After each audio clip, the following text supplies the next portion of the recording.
Celebox. Sa pagitan ng nagtataasang skyscraper ng Dubai, makikilala si Kim Corpus, ang masayahin, positibo at masipag na breadwinner ng tanging pagpapadala sa Pilipinas ang inaatupag.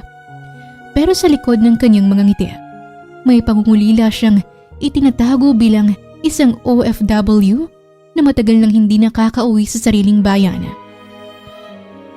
Kahit gaano pa katayog ang Burj Khalifa, mas matayog pa rin yung pangarap ko para sa pamilya ko sa Pilipinas. Kaya kahit pagod, smile lang. Ngunit kabaliktaran naman niya ang anak ng kanyang boss na si Christian Zaid Al Malik na masungit at seryoso, isang kilalang Phil-Arab na arkitekto na may kakaibang hiling. I don't need a real relationship, Kim. I just need you to pretend. Just for one wedding, you'll be the woman I'm going to marry. Isang kasunduan sa gitna ng nagmamadaling mundo at mga pangarap na banyaga. Isang pagbabalik sa bayang sinilangan. Ngunit habang pilit nilang tinatayo ang pader ng kanilang pagpapanggap, unti-unti namang binubuwag ng pag-ibig ang mga harang sa pagitan nilang dalawa. Ating tunghayan ang isa na namang kwento ng pag-ibig na inihahandog sa inyo ng Tales of Siren. Hello everyone, this is Miss Siren at kung bago ka palang nakikinig sa ating channel, huwag kalimutang mag-subscribe at i-click ang notification bell para updated ka sa ating mga kwento.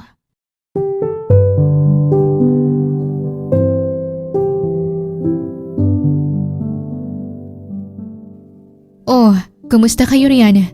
Natanggap niyo na ba ang pinadala ko? Yung dialysis ni Papa ang unahin niyo Kayo nang bahalang mag-budget niyan. Baka next month pa ako magpadala ulit.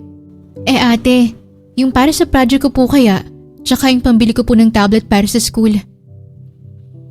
Napabuntong hininga si Kim habang nagsasalita ang nasa kabilang linya.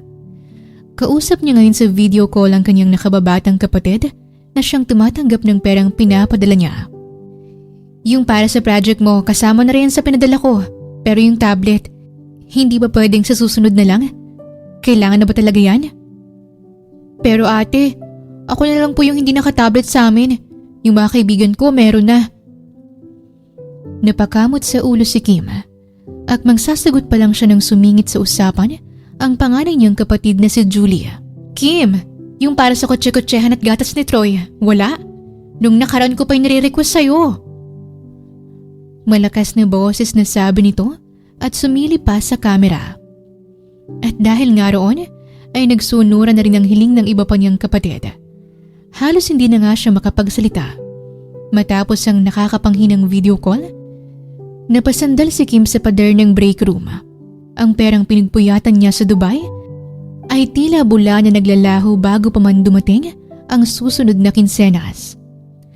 Dialysis ni Papa, utang ni Mama na kahit patay na binabayaran pa rin, tablet ni Maria, gatas ng pamangkin, paano naman ang sarili niya, ni kahit isang kumusta o mag-ingat, wala man lang siyang narinig mula sa sariling pamilya. Smile lang Kim, para sa pamilya. Bulong niya sa sarili, bagamat ang kanyang mga matay nagsisimula ng mamasa. Isang malalim na buntong hininga ang kumawala sa kanya at muling tiningnan ang screen ng cellphone.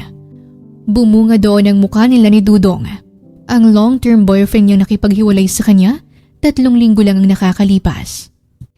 Isa ka pa riyan, Dudong. Ipagpapalit mo na nga lang ako, bakit dun pa sa mukhang nasabugan ng granada ang itsura? Matapos kong ipagawa ang bahay mo at bilan ka ng mga gusto mong sapatos. Hay! Nagpapadyak siya sa inis at galit na nararamdaman sa lalaki. Matagal na sila ni Dudong at hindi na rin biro ang pinagsamahan nilang dalawa, kaya naman hindi niya matanggap na iniwan siya ng lalaki ng ganun-ganun na lang. Matagal na rin naman siyang may hinala na baka may ibang babae na nga ito dahil sa tagal niyang hindi umuwi ng Pilipinas. Pero wala mahal niya, kaya nagpakatanga siya.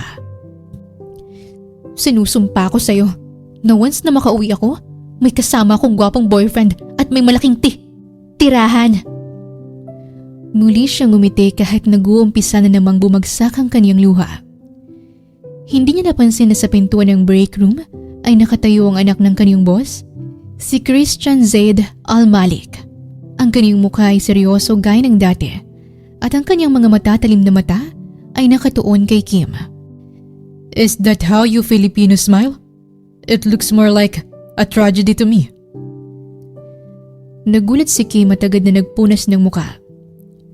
Sir Christian, nandyan po pala kayo. Pasensya na po. Napuwing lang. May kailangan po ba kayo? Wala naman. Nautusan lang ako ni Mami na tawagin ka. It looks like you have a meeting with her in a minute, right? Hindi pa rin maiwasan ni Kim ang mamangha sa tuwing nagsasalita ng Tagalog si Christian. Sa pagkakaalam kasi niya ay sa Pilipinas ito tumira at lumaki. Bumibisita lang ito sa Dubai dahil sa magulang at kung paminsan-minsan ay para sa proyekto. Ay, opo sir. Grabe. Nakalimutan ko na sa dami ng iniisip. Salamat po sa pagpapaalala. Mauna na po ako. Akmang lalampas na si Kim nang biglang humarang ang braso ni Christian sa pintuan. Napahinto ang dalaga. Ramdam ang bango ng mamahaling pabango ng arkitekto at ang bigat ng titig nito. Is that how you're going to face my parents? With those red eyes and a fake smile? Napatras si Kim. Hindi alam kung paano sasagot. Sanay siyang itago ang pagod, pero tila binabasa ni Christian ang bawat lamat sa kanyang pagkatao. Sir, okay lang po ako. Hindi naman po required na palaging masaya sa trabaho, hindi ba? Isang tipid at misteryosong ngiti ang sumilip sa mga labi ni Christian. Isang ekspresyong hindi mo malaman kung nangaasar o may malalim na pinaplano. Ibinalik niya ang kanyang braso sa gilid at tiningnan ang relos na ginto sa kanyang pulso. You're right. Happiness isn't required in the job, but convincing performances. Napakunot ang no ni Kim. Hindi niya makuha ang ibig sabihin ng arkitekto. Po? Performance para sa meeting? No, for something else. Something bigger than this office. Sandaling tumahimik ang paligid.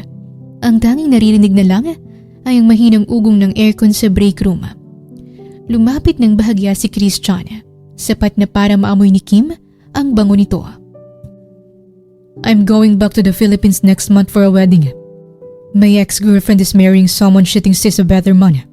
I need a fiancé, Kim.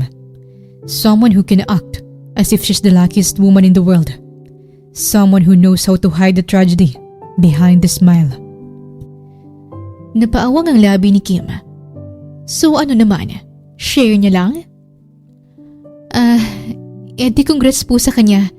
Pero kung pupunta ka lang doon para pigilan ang kasal, then I don't think it's a good idea.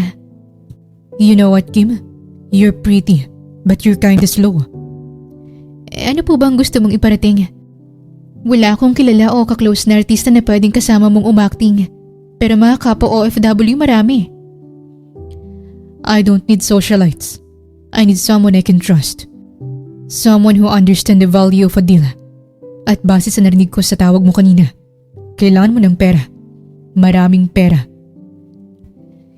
Kinuha ni Christian ang isang blankong cheque mula sa kanyang folder at nilapag ito sa maliit na mesa ng break room. Nakatitig lang si Kim sa puting papel na tila ba isang bitag o isang milagro. Join me. Magpanggap ka bilang nobyo ko sa harap ng ex ko sa Pilipinas. In exchange, I'll settle all your family's debts. Ang dialysis ng tatay mo, ang pag-aaral ng mga kapatid mo, lahat. You won't have to worry about a single cent for a long time. Nanlambot ang mga tuhod ni Kim. Sa isang tabi, naroon ang pamilya niyang tila walang katapusan ng hiling. Sa kabilang tabi, ang gwapong arkitektong ito na naghaalok ng kalayaan pero may kapalit na kasinungalingan. Bakit ako, sir? Bakit isang hamak na OFW lang pipiliin niyo? Because you're a survivor, Kim. And because in this story I'm building, you're the only foundation I can trust. Think about it. Go to the meeting, then find me in my office at midnight. I need your answer. Pumasok siya sa opisina ng kanyang boss na si Mrs. Matilda, ang ina ni Christian. Ano bang tingin niya sa akin? Mukhang pera? Ang presko rin pala ng lalaking yun. Feeling close pa. Bulong niya sa sarili. Oh, bakit ganyan ang mukha mo? Para kang binigsakan ng langit at lupa. Natatawang hirit ng ginang. Wala naman, madam. May nakasalubong lang ako na asungot. Si Christian ba yan? I assume nagkita na kayo. Inutusan ko siya para tawagin ka. Mabait si Mrs. Matilda, kaya rin siguro tumagal din si Kim sa paninilbihan sa kanilang mag-asawa. Nagsimula si Kim sa pagiging personal kasambahay ng mag-asawa hanggang sa kinuha na siya bilang kanang kamay sa opisina nito kahit na hindi siya nakapagtapos ng pag-aaral. Malaki ang tiwala na binigay sa kanya ng mag-asawang Al-Malik at bukod doon ay marami na rin itong naitulong sa pamilya niya. Kaya gano'n na lang kalaki ang utang na loob niya. Opo, madam. Kakakausap lang po namin. Medyo may pagka-weird din po minsan ng anak niyo, madam. Minsan masungit at hindi namamansin. Pero ngayon, kung ano naman po ang sinasabi.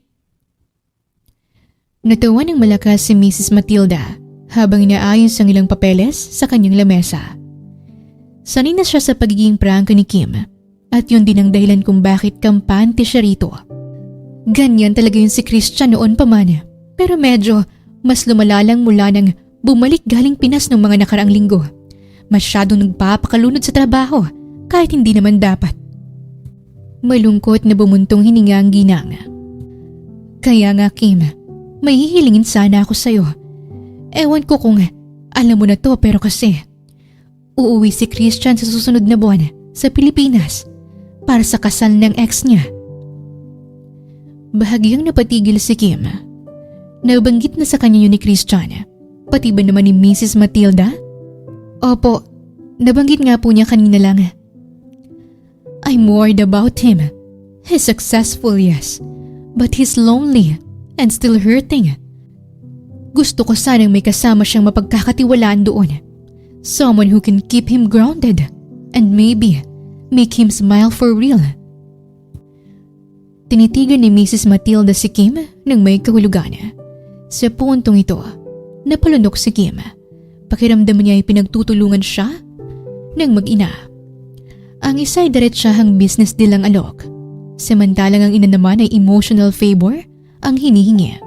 Madam, baka po hindi ako ang tamang tao para riyan. Katulong niyo lang po ako rito. Hindi ka lang basta empleyado rito, Kim. Pamilya ka na. For 7 years nakasama ka namin. Alam kong ikaw lang ang makakatagal sa sungit ng anak ko. Pag-isipan mo muna, okay? Anyway, let's start the meeting. Hindi nawawala sa isip ni Kim ang alok ng mag-inang Al-Malik sa kanya. Hanggang sa makauwi sa bahay at makapagpahinga, yun pa rin ang tumatakbo sa isipan niya. Hindi niya talaga magets kung bakit siya. Una sa lahat, ano bang pakialam niya kung broken-hearted si Christian? Siya rin naman .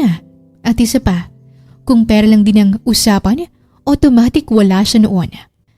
Napabuntong hininga si Kim habang nakatitig sa kisame ng kanyang maliit na silid. Hawak niya ang kanyang cellphone at sa isang scroll lang, bumungad na naman ang post ni Dudong kasamang bago nito. Nakapost sa harap ng bahay na siyang nagpa-renovate. Ang kapal talaga ng mukha nito. Ako ang halos nagpaayos ng bahay mo kasi sabi mo dyan tayo titira. At yung sapatos na yan, galing sa overtime ko yan. Nanggigigil niyang ibinalibag ang phone sa kama. Doon niya napagtanto na pareho lang sila ni Christian. 2 taong ginago ng nakaraan. 2 taong gustong bumawi ng dangal. Pero ang kaibahan, si Christian ay may bilyon-bilyong pambawi.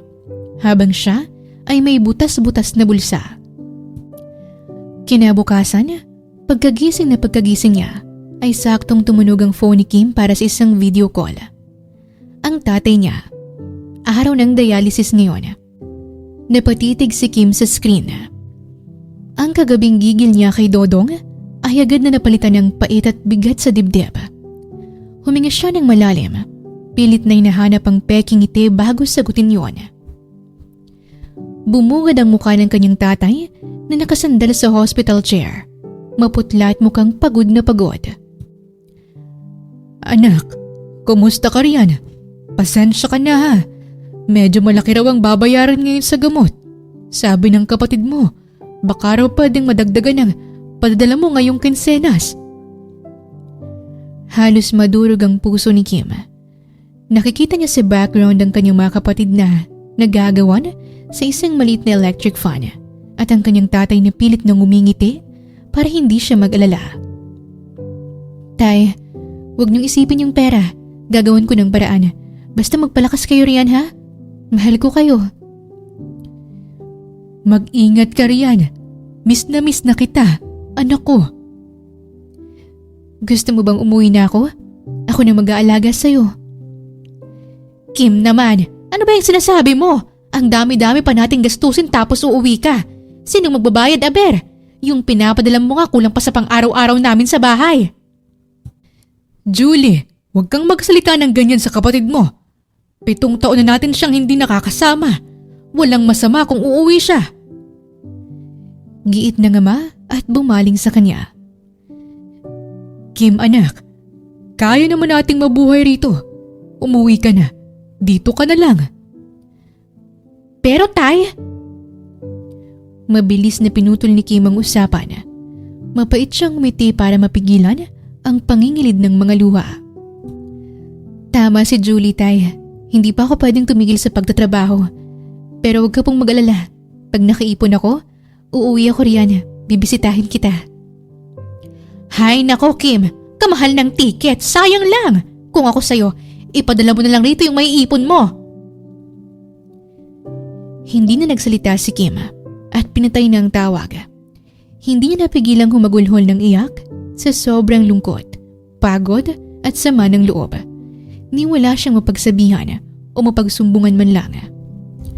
Sa loob ng ilang taong pagiging OFW, ni wala siyang napundar para sa sarili niya. Kasi sayang, imbis na ibili niya ng bagong sapatos o bagong damit, mas mabuti pang ipadala na lang ito sa Pinas. Imbis na umuwi ng Pasko, bagong taon, o sa masasayang selebrasyon, iipunin na lang niya ang pera para may maipadala. Ni hindi na nga niya malala kung kailan siya huling nagpahinga, as in yung literal na pahinga na walang ibang iniisip. Kasi kung gagawin niya yun, hihinturin ang mundo ng pamilya niya. Ang sakit na harap-harapang marinig na ang halaga niya ay nakadepende lang sa kung ano ang kaya niyang ipadala. Pinahid ni Kim ang kanyang mga luha, pero tila gripo itong ayaw tumigil. Tumingin siya sa salamin. Maganda pa rin naman siya kahit walang ayos, pero hindi dapat ganito. Ano Kim? Ganito na lang ba habang buhay? ATM na walang pahinga? At saka tingnan mo, tuyot na tuyot ka na. 30 ka na, pero ang pechay mo inaagiw na. Bulong niya sa sarili. Naghanda siya para pumasok sa trabaho. Dumiretso siya sa opisina ni Mrs. Matilda. Wala pa ang ginang kaya naman kinusa na niyang ayusin ang lamesa nito. At habang abala siya sa pagsasalansan ng mga papel, ay narinig niyang pagbukas ng pinto. Good morning, madam. Tapusin ko lang po ito. I'll prepare your coffee right away. Pagbati niya nang hindi nagaangat ng tingin. I waited for you last night. Natigilan si Kim. Ang kamay niyang may hawak na folder tila naging estatwa sa hangin. Kilala niya ang boses na yon. Mababa, baritono at may otoridad na tila laging nag-uutos kahit wala namang utos na binibitawan. Dahan-dahan siyang nagangat ng tingin. Doon sa tapat ng pintuan, nakasandal si Christian. Nakasimpleng itim na polo shirt lang ito, nahapit sa kanyang malapad na balikat. Pero ang aura nito ay mas lalong naging intimidating dahil sa seryosong titig ng kanyang malalim na mga mata. Sir Christian, akala ko po kasi nagbibiro lang kayo kagabi. Sino ba namang matinong boss ang mag-aalok ng ganun sa empleyado niya? I don't joke about business, Kim. Especially when my time and reputation are on the line. Lumapit si Christian at marahan na sinara ang pinto ng opisina ni Mrs. Matilda. Naglakad siya patungo sa kinaroroonan ni Kim hanggang sa mapilitan ng dalaga na umatras at mapadikit sa dulo ng lamesa. Sir, seryoso po ako. Hindi po nabibili ng pera ang lahat. Come on, Kim. I heard from yesterday, Kim. You want to go home. And I bet you want to see your father. You want to show that dudong guy that you're not the woman he stopped on. Napayuko si Kim. Grabe sir, hindi ka naman chismoso ano? It doesn't matter. Listen to me. This is not just a lie. This is a business transaction. If you stay here and work normally, it will take you another 7 years to save enough to go home and pay for those treatments.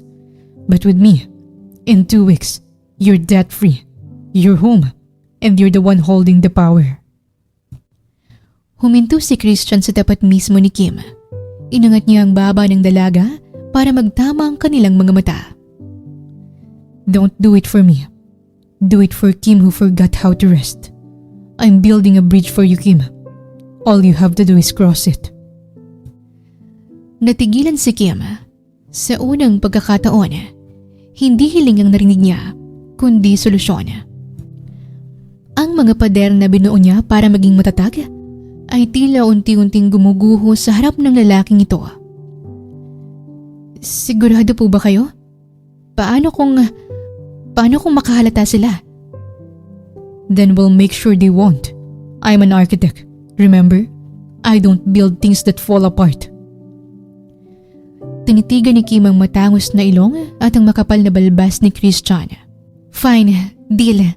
Basta yung bayad sa dialysis ni Papa at yung utang ni Mama. Isettle niyo kaagad ha? At isa pa, gusto kong makita ni Dodong na ang pinalit ko sa kanya. Hamak na mas gwapo at mas malaki ang tirahan. Natawa ng mahina si Christian. Isang tunog na bihirang marinig sa loob ng kumpanyang ito. Consider it done, love. Agad na ipinalam ni Kim sa kanyang pamilyang nalalapit niyang pag-uwi sa Pilipinas at wala ngang paglagyan ng saya ng kanyang ama at ibang mga kapatid, maliban kay Julia. Pagpasensyahan mo na si Ate Julie, alam mo naman ang isang yun. Umirap si Kim at kinumpas ang kamay. Dead mo sa bashers, Maria. Ang mahalaga makakauwi na ako.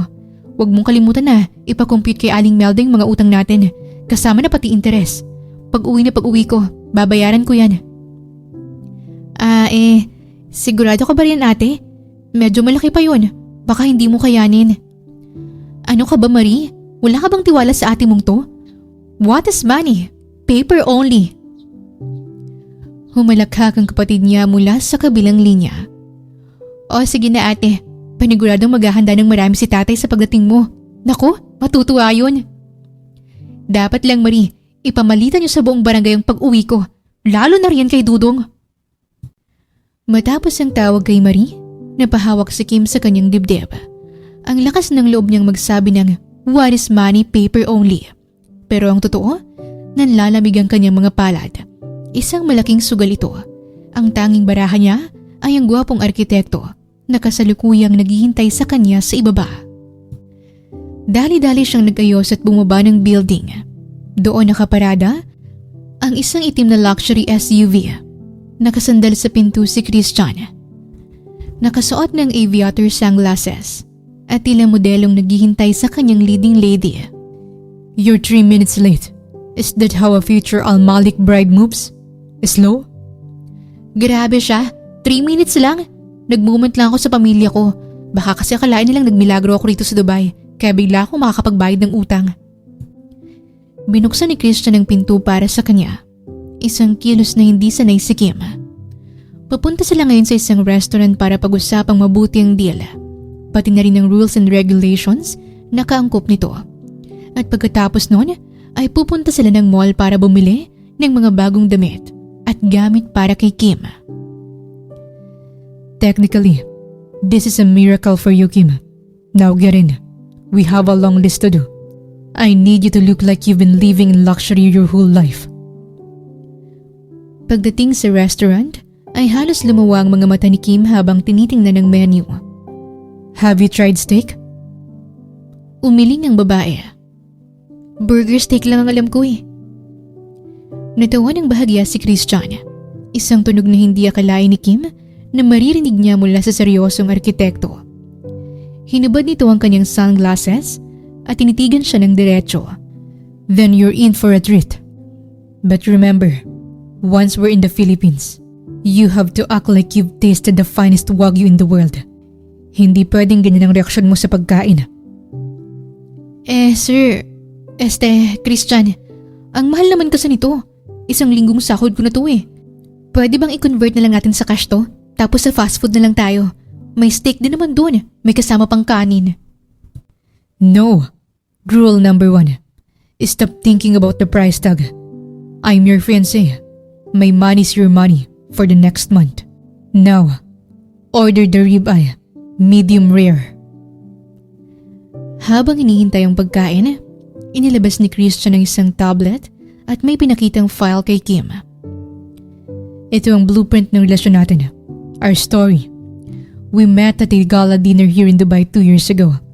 But we became official a month ago. I was fascinated by your wit and your positivity. We've been dating secretly because I wanted to protect your privacy from the paparazzi. A standard celebrity CEO angle. Christian, baka tanongin nila kung bakit wala akong post sa Facebook. Alam mo naman ng mga Pinoy, hindi totoong relasyon kapag walang fiancé reveal sa My Day. That's why we're going today. After this, we will go to the mall. I'll buy you an engagement ring that cost more than that house you built for your ex. We'll take a photo and you can post it. Napatigil si Kim. Ang engagement ring na mas mahal pa sa bahay ni Dudong, biglang nag-init ang kaniyang pakiramdam. Hindi na niya maramdaman ang gutom. Mas excited na siya sa magiging reaksyon ng mga tao sa barangay nila. Seryoso ka talaga rito, no? Gagawin mo talaga akong reyna para lang asarin ng ex mo? I don't just build structures, Kim. I build reputations. And yours is about to become the most talked about in your hometown. Ready? Ready? Pero wait lang. Saan ka pala mag-i-stay pag uwi natin ng Pilipinas? May bahay pa ba kayo ron? Or alangan namang sa bahay namin? You're right. Sa bahay niyo. Nanlaki ang mga mata ni Kim sa narinig. Muntik na siyang mabulunan sa iniinom niyang tubig.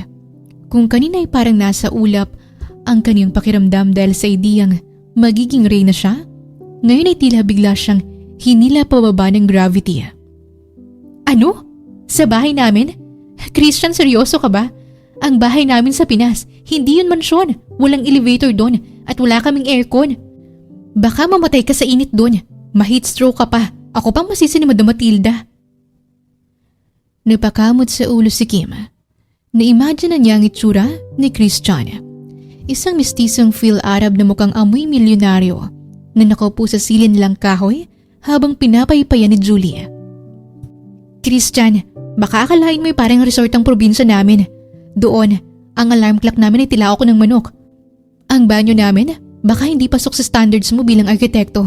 At si Julie, naku, baka gawin ka niyang personal driver o tagabuhat ng grocery kapag nakita niyang nandun ka. Kung ganon, bahagi na yun ang hamon. Nakakadap ako sa kahit anong paligid. Bukod doon, mas madali kitang mababantayan, pati ng pagpapanggap natin. Kung nasa ilalim tayo ng isang bubong, maliban na lang kung natatakot ka dahil sa sobrang lapit natin sa isa't isa. Makalimutan mo nga lahat ng ito ay isang deal lang. Napaiwas ng tingin si Kim. Ramdam niyang pag-init ng kanyang mga pisngi. Ha? Ako? Matatakot? In your dreams? Sige, sa bahay namin ka matulog. Pero Christian, may isang request lang ako. Huwag mong ipalam sa pamilya ko kung anong tunay na estado mo sa buhay. Huwag mong sabihin na sobrang mayaman at arkitekto ka. Kung sa part mo ay kailangan kong magpanggap na mayaman, sa part ko, kailangan mo lang akong pantayan. It's a deal. Now, finish your food. We have a ring to buy.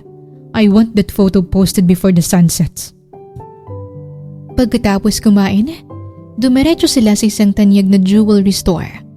Doon isinuot ni Christian sa daliri ni Kim ang isang 2-carat diamond ring na nagkakahalaga ng milyon-milyon. Lord, baka maputol ang daliri ko rito sa bigat o baka may pumutol ng kamay ko pagbaba ko ng naiya. Take the photo now, Kim. Show them what they lost and what you gained. Natatarantang kinuha ni Kim ang phone niya sa bulsa ng kanyang pantalon. Itinutok niya ang kamera sa kanyang kamay pero kalaunan ay napailing siya. Wait nga, punasan ko lang ang kamera. Ang labo eh. Pero kahit anong punas ang gawin niya, ganun pa rin. Napakamot na lang ng ulo si Christian. Hindi yan dumi. Your phone is simply outdated. Look, may button pa. Kailan ka ba huling bumili? Napanguso si Kim habang tinitingnan ang kanyang hard touch na cellphone na may konting bitak sa screen. Napayakap siya rito na tila ba pinagtatanggol ito mula sa mapanghusgang mata ng arkitekto. Excuse me, outdated? Ang tawag dito, classic. At saka nakakatawag pa naman to ah. Nakakapag-text din, nakakapag-Facebook din. Medyo mabagal nga lang. Ano pa bang kailangan ko? Hindi ko naman kailangan ng phone na may 10 camera para lang makita ang pores ko. You're about to become the fiancé of an Al-Malik, Kim. You can't be seen taking a photo of a multi-million dirham ring with a phone that looks like it survived the Stone Age. It ruins the aesthetic. It ruins the brand. Inagaw ni Christian ang phone mula sa kamay ni Kim at walang kaabog-abog na inilagay ito sa kanyang sariling bulsa. Hala, Christian! Akin na yan! Nandun ang messenger ko! Nandun ang bank account ko! Baka tumawag si tatay! Relax. I'm not stealing it. Kahit sino magnanakaw, hindi to pag-iinteresan. I'm upgrading it. Isang buwan silang nag-ensayo para sa pagpapanggap. Tinuruan ni Christian si Kim kung paano manamit, kumilos at lumakad kagaya ng isang mayamang nilalang. At si Kim naman ay tinuruan si Christian kung paano kumilos at manamit na parang isang normal na tao lang. Hanggang sa dumating ang araw na pinakahihintay nila.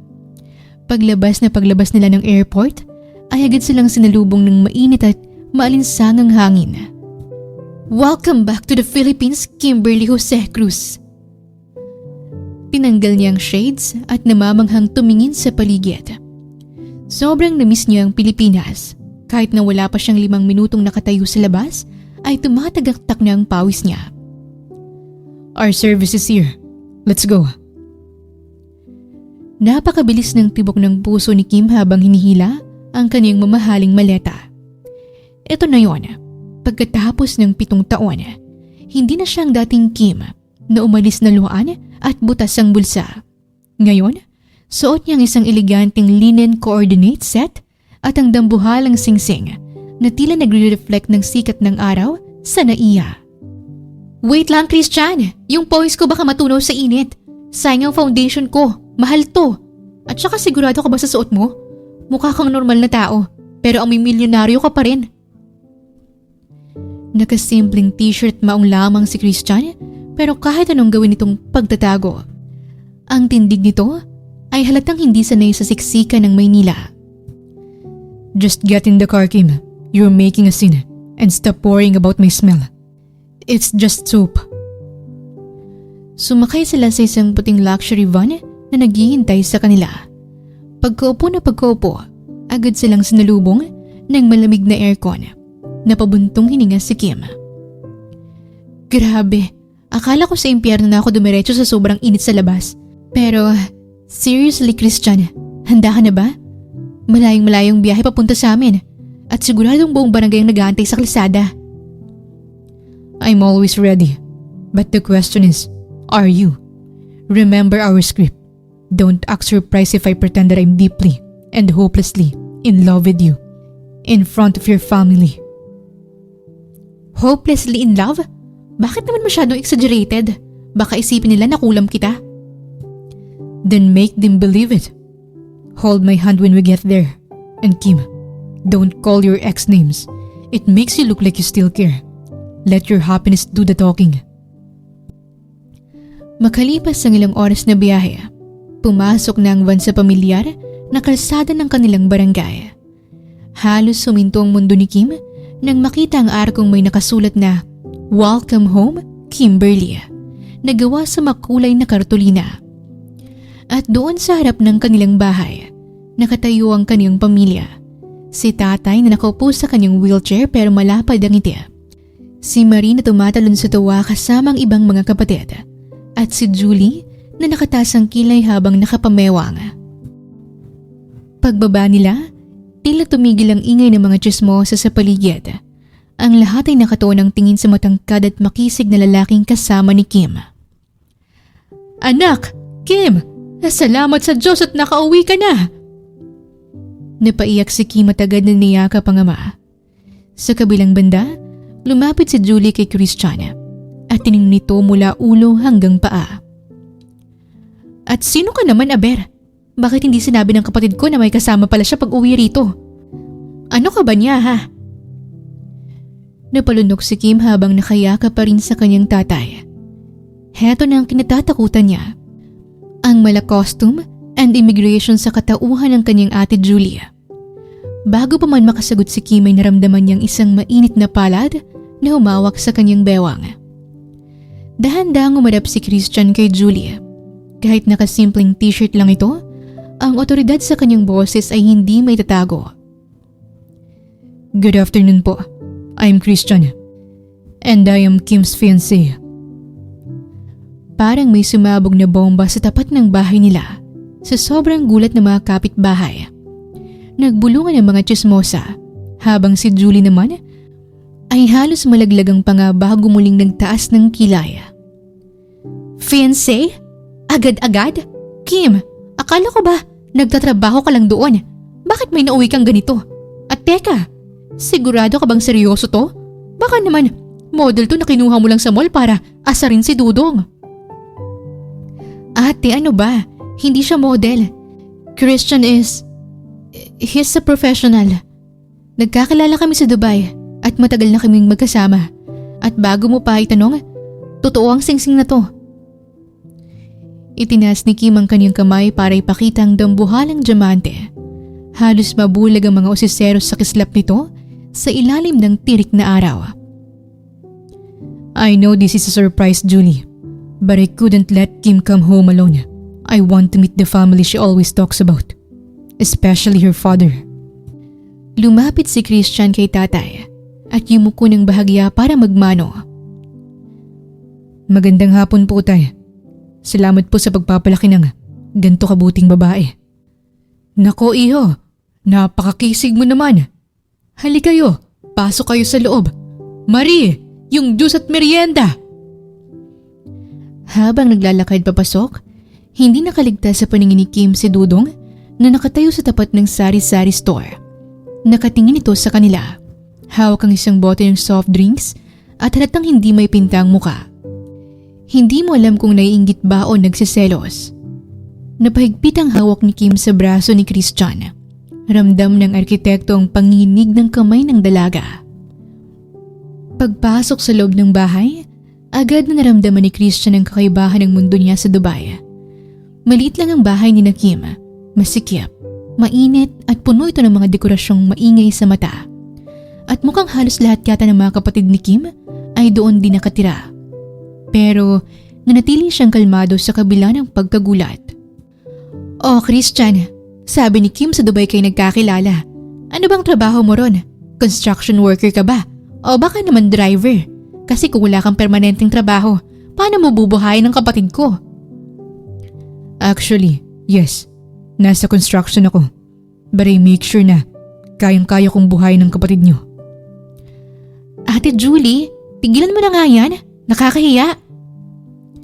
Naninigurado lang ako. Mahirap na ang mundo. Ayoko lang ng lalaki na makikihati pa sa perang ipinapadala ni Kim sa atin. Palihim na tumaas ang kilay ni Christian pero hindi siya nagsalita. O siya, maupo kayo. Kim, yung kwarto mo ayos na pero dahil dalawa kayo, saan matutulog itong si Christian?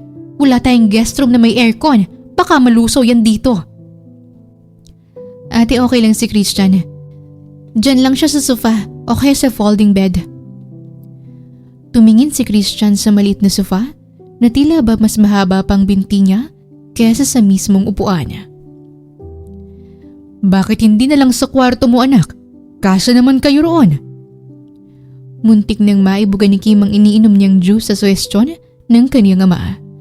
Nanlaki ang kanyang mga mata at agad na napatingin kay Christian. Sa pagkakataong ito, ay tila naging estatwa rin sa kinaupuan. Tay, ano bang sinasabi niyo? Hindi pa kami kasal. At saka malit lang yung kama ko ron. Baka mahulog si Christian. Tama si tatay. At saka Christian, fiancé na ka mo, hindi ba? Kung seryoso ka sa kapatid ko, hindi ka magre-reklamong katabi niya sa maliit na kwarto. Unless may tinatago kayo. Ramdam ni Kim ang malamig na pawis sa kanyang likod. Ito na ang sinasabi niya, ang over-analyzing powers ni Julie. Tumingin siya kay Christian. Nagmamakaawang mga mata na gumawa ito ng paraan. Dahan-dahang ngumiti si Christian, ang klase ng ngiti na ginagamit niya kapag nananalo siya sa isang multi-million na bidding. Inakbayan niya si Kim at hinila ito ng bahagya palapit sa kanya. I don't mind, Tay. Actually, I prefer being close to Kim. Kahit sa sahig pa ako matulog, basta kasama ko siya. Ayos lang. Right, love? Napalunok si Kim. Ang pagtawag ni Christian ay tila may kasamang kuryente na dumaloy sa kanyang braso. Opo, sabi ko nga diba? Love is all that matters. Kahit maagiw at mainit sa kwarto ko, basta magkasama tayo. Pilit na tawa ang pinakawalan ni Kim habang pasimpleng kinukurot ang tagiliran ni Christian. Pagdating ng gabi, lalong lumala ang sitwasyon. Ang kwarto ni Kim ay punong-puno ng mga lumang gamit, poster ng paborito niyang banda noon at isang electric fan na mas maingay pa sa tricycle sa labas. Christian, sorry talaga. Sabi ko naman sa'yo, dapat nagutal ka na lang. Tingnan mo, ang laki-laki mo tapos dito ka lang makikipagsiksikan. Binuksan ni Christian ang unang 3 botones ng kanyang polo. Pawis na siya pero wala siyang reklamo. Umupo siya sa gilid ng kama ni Kim at pinanood ang dalaga. It's fine, Kim. I'm not here to judge what kind of life you have. I need to understand it if I want our story to be solid. But, can we do something about that fun? It sounds like it's about to explode. Hinumpas ni Kim ang electric fan. O ayan, tumahimik na. Kulang lang sa lambing to. Pasensya ka na, Christian ha. Nakakahiya naman sa'yo.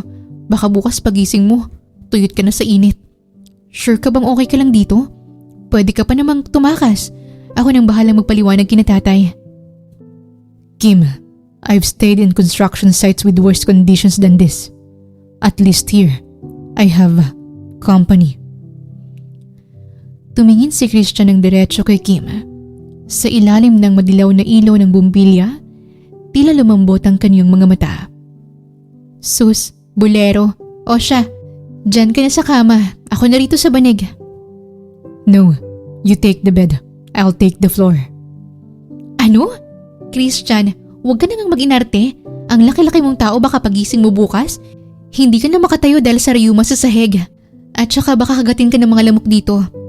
Espesyally ang mga lamok sa bahay namin. Namimili ng amoy milyonaryo. Kim, stop. This is your home. I'm just a visitor playing a role. I won't let you sleep on the floor while I'm here.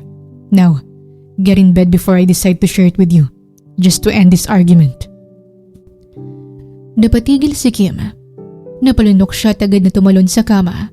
Binalot ang sarili ng kumot hanggang leeg. Sabi ko nga, sa kama na ako. Sige na, dyan ka na sa banig. Good night, Christian. Huwag mong pansinin yung ingay ng palaka sa labas. Jamming lang sila. Madaling araw na, pero hindi pa rin makatulog si Kim. Nakikinig siya sa malalim na paghinga ni Christian sa sahig. Akala niya'y mahimbing ng tulog nito hanggang sa marinig niyang mahinang boses ng lalaki. Kim, gising ka pa? Bakit? Kinakagat ka ba ng lamok? No, I was just thinking. Your sister Julie. She asked me earlier if I'd let you work once we're married. Is that what usually happens here? The family decides your life? Natahimik si Kim. Huminga siya ng malalim at tumitig sa kisame. Dito kasi Christian, kapag nakaluwag-luwag ang isa, pasa na niya ang lahat. Akala nila, porkit nasa abroad ka, namumulot ka ng pera doon, Hindi nila alam, pati dangal mo. Minsan ay sasanla mo na para lang may maipadala. Kaya siguro ganun si Julie. Takot siyang mawala ng ATM. Naramdaman ni Kim ang bahagyang paggalaw ni Christian sa sahig. That's a heavy foundation to carry, Kim. Tomorrow, we'll start changing the script. Tutulungan kita. Salamat, Christian. Pero huwag mong kalimutan, deal lang to ha. Baka masyado kang ma-carried away. Mahirap na.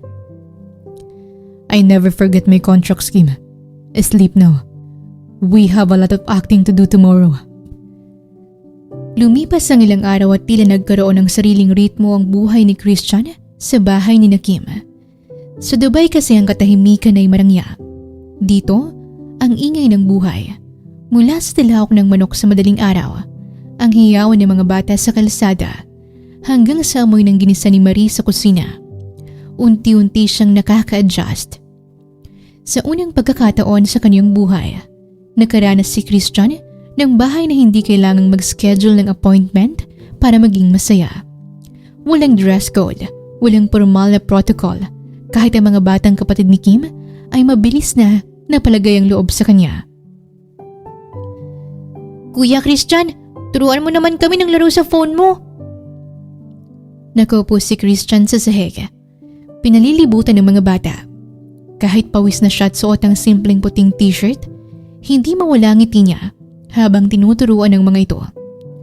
Nakikita niya sa kanilang isang bagay na ipinagkait sa kanya ng karangyaan noong bata siya. Ang simpleng presensya. Gayunpaman, hindi nakaligtas sa mapanuring matang lalaki kung paano itrato si Kim ng iba niyang mga kapatid. Habang naglalaro siya kasama ang mga bata, naririnig niya ang boses ni Julie at ng iba pang kamag-anak sa kabilang silid. Kim, yung pang-ambag sa fiesta ha. 1 linggo na lang. At saka yung pambili ng bagong laruan at damit ni Troy. Paubos na rin yung gatas niya. Ate, kakaabot ko lang kahapon ah. Saan ba kami kukuha? Ikaw ang may pensay na galing Dubai, hindi ba? Baka naman pwedeng humirit ka dyan kay Christian. Nanatiling tahimik si Christian. Pinagmamasdan niya si Kim mula sa malayo. Ang pagod sa mga mata nito na pilit tinatago ng isang ngiti. Napagtanto niya na sa bahay na ito, si Kim ay hindi lang anak o kapatid. Siyang pundasyon na bumubuhat sa lahat. Nang magkaroon ng pagkakataong mapag-isa, tumambay si Christian sa duyan sa ilalim ng malaking puno ng mangga sa likod bahay. Dito ay presko ang hangin at malayo sa ingay ng loob ng bahay. Kinuha niya ang kanyang phone. Tumambad sa screen niya ang pinakabagong post ni Sofia. Isang pre-wedding shoot sa isang luxury resort. Nakasuot ito ng mamahaling puting gown habang nakayakap sa kanyang fiancé. Napahigpit ang hawak ni Christian sa phone. Ang sakit ay nandun pa rin. Hanggang ngayon ay hindi pa rin niya matanggap na pinagpalit siya ng babae ng ganun-ganun lang. Balak na sana niyang mag-propose pero sadyang mabait ang tadhana sa kanya kasi kusa nitong ipinaalam sa kanyang pakikiapid ni Sofia sa lalaking akala nito ay mas mayaman sa kanya. Oh, bakit parang pinagsakluban ka ng langit at lupa dyan? Biglang sumulpot si Kim, dalang isang baso ng palamig. Mabilis na tinago ni Christian ang kanyang phone, pero huli na, nakita ni Kim ang screen. Si Sofia na naman. Christian, architect ka hindi ba? Dapat alam mo na kapag gumuho na ang building, hindi na yan inaayos. Ginigiba na yan para makapagpatayo ng bago. Umupo si Kim sa ugat ng puno ng mangga, katabi ng duyan. It's not that easy, Kim. Some structures have deep roots. Sus, roots ka dyan. Alam mo ang problema sa'yo? Masyado kang seryoso. Oh, inumin mo tong palamig. Masarap to. Pamatid uhaw at pamatid selos. Inabot ni Kim ang baso. Nagtama ang kanilang mga daliri.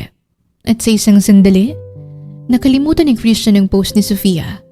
Nakita niya ang isang babaeng kahit pasan ng mundo ay nagagawa pa rin siyang asikasuhin. Kim, why do you let them do it? Your family, why do you let them treat you like a bunk? Natahimik si Kim. Umiwas siya ng tingin at uminom din sa kanyang sariling baso. Kasi pamilya sila, Christian. Sa hirap at ginahawa, di ba? Kahit butas ng bulsa ko, hanggat kaya ko, gagawin ko. Ganun naman talaga dapat, hindi ba? No, Kim. That's not a family. That's a burden. And before we go to that wedding, I'm going to make sure they realize that. Bumuntong hininga si Kim at tipid nang umiti sa lalaki. Sa mga sumunod pa na araw, habang tirik na tirik ang araw, dumating ang maingay na tricycle ni Dudong na may nakakabit pang makukulay na sticker at malakas na speaker na nagpapatugtog ng budots. Kasama niya ang kanyang bagong nobya na si Maria, na todo postura at akala mo'y laging may rampas sa palengke. Oh, Kim. Kumusta ang pagbabakasyon? Balita ko, may bitbit kang fiancé ko, no? At saka, mukhang napag-iwanan na yata ang pamilya mo, ah. Tingnan mo tong bagong motor ko. Stainless. Sidecar na di upholstery pa. Galing to sa galante kong girlfriend na si Maria. Hindi gaya ng iba dyan na puro pangako lang. Si Maria naman ay prenting nakaupo sa back ride. Paypay ng paypay habang tinitingnan ng mapanglait ang lumang bakod ni Kim. Hayaan mo na sila, Dudong. Baka kasi yung fiancé niya pang display lang sa Facebook. Dito tayo sa totoo, yung may naipundar na tricycle. Naglabasan ng mga kapitbahay. Si Julie naman ay nasa bintana. Tila nahihiya dahil sa yabang ni Dudong at sa katotohanang wala pa talagang material na patunay ang pagiging fiancé ni Christian bukod sa singsing. Eksaktong lumabas si Christian mula sa bahay. Nakasimpleng puting t-shirt lang. Pero ang dating niya ay tila isang hari na naglalakad sa sarili niyang teritoryo. Is that the noise I've been hearing? I thought a stray dog was caught in a blender. Hoy, anong blender? Tricycle to. At least totoo to. Hindi gaya niya na tamang pangarap lang. Eksaktong pagkatapos magsalita ni Dodong, isang malaking car carrier truck ang huminto sa likod ng kanyang tricycle. Sa ibabaw nito ay isang brand new kulay puting family SUV. Kasabay nito, isang delivery truck din ang huminto na puno ng mga tiles, dekalidad na pintura at mga split-type aircon units. Lumingon si Christian kay tatay na nasa pintuan. Tay, sorry kung natagalan. Pinapili ko pa kasi si Kim ng kulay na gusto niya para sa bago niyong sasakyan na pwede niyong gamitin papunta sa dialysis niyo. At simula bukas, sisimula ng pagpapaayos ng bahay niyo. No more broken funds, no more heat. Gagawin nating matibay ang pundasyon ng tahanan niyo. Just like what Kim deserves. Nalaglag ang panga ni Dodong. Si Maria naman ay biglang tinago ang kaniyang pamaypay. Ang kislap ng bagong kotse tila sumasampal sa kintab ng stainless na tricycle ni Dudong. Lumapit si Kim kay Christian at humawak sa braso nito. Tumingin siya kay Dudong nang may halong awa at pangasar. Dudong, pasensya ka na ha. Sabi ko naman sa'yo, once makauwi ako, may kasama akong mas gwapo at mas malaki ang tirahan. O ano, gusto mong hiramin yung bagong kotse? Baka sakaling matuto ka kung paano magmaneho ng totoong tagumpay. Napahiya si Dudong. Wala siyang maisagot. Mabilis niyang pinandar ang kanyang maingay na tricycle. Tara na nga, Maria. Maalikabok dito. Oo nga, nakakasilaw yung kotse. Halatang peke. Umalis sila na bumubuga ng imaitim na usok ang tricycle. Si Julie naman ay kumaripas ng takbo, pababa para hawakan ng bagong kotse. Christian, sabi ko na nga ba? Ikaw ang hulog ng langit sa pamilyang ito. Halika, kain na tayo. Ipinagluto kita ng espesyal na adobo. Tumingin si Christian kay Kim at kumindat. Christian, thank you. Hindi ko alam kung paano mababayaran sa iyong lahat ng ito. Dahan-dahang inawakan ni Christian ang kamay ni Kim. Ramdam ang bahagyang panginginig nito mula sa halo-halong emosyon. Tuwa, gulat, at ang bigat ng utang na loob. Tiningnan niya si Kim nang may kakaibang seryoso sa kanyang mga mata. You don't have to pay me back, Kim. It's part of the contract, remember? I'm building a reputation. And today, we just laid the strongest foundation for your family's future. Napabuntong hininga si Kim. Masaya siya. Sobra. Pero habang pinapanood niya si Julie na halos halika na ang gulong ng bagong SUV at ang mga kapatid niyang nag-uunahan sa loob ng sasakyan, hindi niya mapigilang makaramdam ng takot. Pero Christian, ang laki nito. Sobra-sobra na to sa usapan natin sa Dubai. Baka masanay sila. Baka isipin nila na ganito na lang palagi. At isa pa, hindi ako sanay na may tumutulong sa akin. Nakakapanibago. Then, get used to it, Kim. You've spent your whole life being the person everyone leans on. Just for once, let someone else be the pillar. Hindi utang na loob ang tawag dito. Call it an investment in the person who's currently saving my reputation. Napayuko si Kim. Pilit tinatago ang pamumuo ng luha sa kanyang mga mata. Sanay siyang mapagod. Sanay siyang mag-abot. Pero hindi siya sanay na may lalaking titingin sa kanya hindi lang bilang isang alkansya, kundi bilang isang babaeng karapat-dapat alagaan. Nako, baka masyadong lumaki ang ulo ko niyan. Baka pagbalik natin sa Dubai, hahanap-hanapin ko ng VIP treatment mo. Natawa si Christian, isang tunog na dati tipid at seryoso. Pero ngayon ay tila mas natural na. Hinawakan niya ang kamay ni Kim ng mahigpit. Then don't go back to the way things were. Bakit mo hanap-hanapin kung pwede namang permanenteng ganito? Napatigil si Kim. Ang malagkit na titig ni Christian ay hindi na bahagi ng script na ininsayo nila sa Dubai. May kung anong kuryente ang dumaan sa kanyang sistema na mas matindi pa sa init ng araw. Pero bago pa siya makahirit, biglang sumulpot si Julie na may bitbit na pitchil ng juice. Kinabukasan, naging busy ang lahat. Ang bahay ni Kim ay tila isang construction site. Ang mga dating butas-butas na pader ay unti-unti nang natatakpan ng bagong semento at ang ingay ng martilyo ay naging musika sa pandinig ni tatay.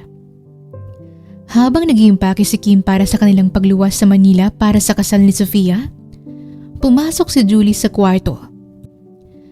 Kim, aalis na ba kayo agad bukas? Sayang naman.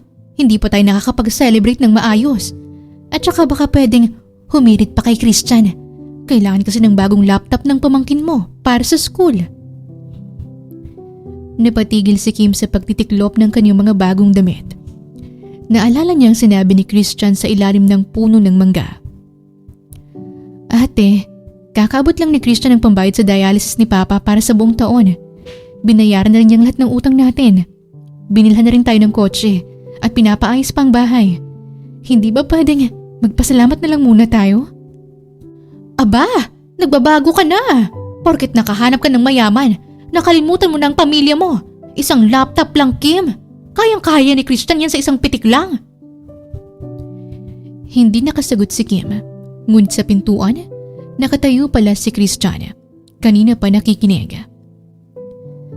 The laptop is already taken care of, Julie. I ordered one this morning. Agad na nagliwanag ang mukha ni Julie. Pero bago pa siya makapagpasalamat, dinugtungan ito ni Christian. But I also arranged a job interview for you at a local firm. It's a stable position. I believe Kim's sister should be as hardworking as she is. Hindi pwedeng si Kim lang ang kumakaya dito habang buhay. Natigilan si Julie. Hindi niya inaasahan ang regalo na yon. Napalunok siya at dahan-dahang lumabas ng kwarto. Hindi alam kung matutuwa o maiinis. Nang mag-uumaga na, handa na silang umalis. Sumakay sila sa van na susundo sa kanila patungong Manila. Habang papalayo ang sasakyan, kumakaway si tatay at ang mga bata. Christian, salamat ulit. Pati si Ate Julie, binigyan mo ng trabaho. Akala ko talaga magagalit ka na sa kanya. It's nothing, Kim. Now, focus. Sophia's wedding will be happening this week. The stage is set. The costumes are ready. It's time for the final act. Kinuha ni Christian ang kanyang phone at tinignan ang huling mensahe mula sa kanyang assistant. Sophia sent me an invite. She wants us to attend the rehearsal dinner tomorrow. She's curious about you. Huminga ng malalim si Kim. Hinawakan niya ang kanyang 2-carat diamond ring. I want you to remember everything we practiced. The way you hold your wine glass. The way you laugh. Not too loud, but enough to show them you're happy. We're not just going there to attend. We're going there to dominate. Habang papalapit ang granding kasal ni Sofia, ang tensyon sa pagitan ni Kim at Christian ay unti-unting napapalitan ng isang uri ng katahimikan na hindi na nailalarawan ng kontrata. Ang mga pag-iensayo nila sa paglalakad at pagsasalita ay naging mga oras ng tawanan, at ang mga damit na isusukat ni Kim ay hindi na lang basta costume, kundi naging paraan na ito para makita ni Christian ang tunay na ganda ng dalaga na matagal nang natakpan ng uniforme sa Dubai. Isang gabi, sa terrace ng tinutuloy nilang hotel bago ang rehearsal dinner, magkasama silang nanonood sa ilaw ng syudad. Hawak ni Kim ang isang baso ng wine, pero ang kanyang tingin ay tila malayo, lagpas sa mga nagtataasang gusali ng Makati. Alam mo, Chris, sa tuwing tinitingnan ko yung mga gamit na binili mo para sa pamilya ko, natatakot ako. Hindi dahil sa presyo, kundi dahil pakiramdam ko. Baka nananaginip lang ako. Ni baka bukas, gigisingin na ako ni Madam Matilda at sabihin magtimpla na ako ng kape niya. Nilingon siya ni Christian. Sa ilalim ng malamlam na ilaw, kitang-kita ang pagod sa mga mata ni Kim. Pakiramdam ko kasi, maaga akong tumanda, Chris. Nakalimutan ko nang maging bata dahil kailangan kong maging haligi ng tahanan. Hindi akong panganay sa amin, pero dahil maagang nagkapamilyang mga kapatid ko, ako nang inatasan nilang mag-aahon sa kanila sa hirap. Lumunok siya para pigilan ang mga luhang nais kumawala. Nung nasa Dubai ako, ang iniisip ko lang kailangang makabayad ng utang. Kailangang may pambili ng gamot si tatay. Nakalimutan kong may kaarawan pa pala ako. Na merong pang Pasko at bagong taon. Nakalimutan kong may sarili rin pala akong buhay. Dito na-realize ni Christian na sa likod ng katatagan at pagiging masiyahin ni Kim ay isang babaeng naghahanap din ng kalinga at masasandalan sa buhay. Lumapit siya kay Kim at dahan-dahang hinawi ang hilang hibla ng buhok na humaharang sa mukha nito. You've spent your whole life building a home for them, Kim. Maybe it's time someone builds a home for you. Sa gitna ng katahimikan ng gabi sa terrace, tila huminto ang oras para sa kanilang dalawa. Ang ingin ng syudad sa ibaba ay naging isang malabong bulong na lamang kumpara sa lakas ng tibok ng puso ni Kim. Hindi niya inaasahan na sa likod ng pagiging malamig at distriktong arkitekto ni Christian ay may ganito itong kalalim na pangunawa. Hoy Christian, baka nakakalimutan mo. Sa rehearsal dinner pa ang acting natin. Bakit parang pati dito sa terrace pang best actor ng mga linya mo? Who says I'm still acting, Kim? Hindi nakasagot si Kim. Ang kanyang puso na dati parang bato sa katatagan ay tila unti-unting natutunaw. Sa puntong ito, alam nilang dalawa na lumampas na sila sa hangganan ng kontratang pinirmahan nila sa Dubai. Ginanap ang rehearsal dinner sa isang eksklusibong garden restaurant sa Makati. Pagbaba pa lang ni Kim sa kanilang sasakyan, agad nakuha nilang atensyon ng lahat. Suot ni Kim ang isang blush pink silk sleep dress na bumagay sa kanyang morenang balat, habang si Christian ay mukhang galing sa cover ng isang fashion magazine sa kanyang charcoal gray suit. Christian, parang gusto ko nang bumalik sa amin. Mas komportable pa ako sa hiyawan ng mga bata kaysa sa katahimikan ng mga taong to. Ang tatalim ng tingin nila. Don't look at them. Look at me. You're the most beautiful woman in this room. And I'm the luckiest man because I'm with you. Breathe, Kim. Sa gitna ng crowd, namataan nila si Sofia. Nakasuot ito ng puting cocktail dress. Kumikinang ang mga alahas. At tila reyna ng gabi. Nang makita sila, agad itong lumapit kasama ang kaniyang fiancé na si Mark. Christian, you actually came. I thought you were too busy. And who is this lovely lady? Tumingin si Sofia kay Kim mula ulo hanggang paa. May bahid ng pang-uyam sa kanyang ngiti. Sofia, meet Kim, my fiancée. Kim, this is Sofia, an old acquaintance. Fiancé? Wow, Christian, that was fast. I didn't know you like exotic beauties. So Kim, where did you two meet? On a construction site? Or maybe at one of those charity events for the underprivileged? Ramdam ni Kim ang tensyon. Alam niyang sinusubukan siyang ipahiya ni Sofia sa harap ng maraming tao. Naalala niya ang turo ni Christian. Don't get angry. Get even. Actually, Sofia, nagkakilala kami ni Christian sa Dubai. At tama ka, charity is very important to him. Kaya nga siguro siya nagtagal sa'yo noon, di ba? Out of the goodness of his heart. Napatigil ang pag-ikot ng baso ng wine ni Sofia.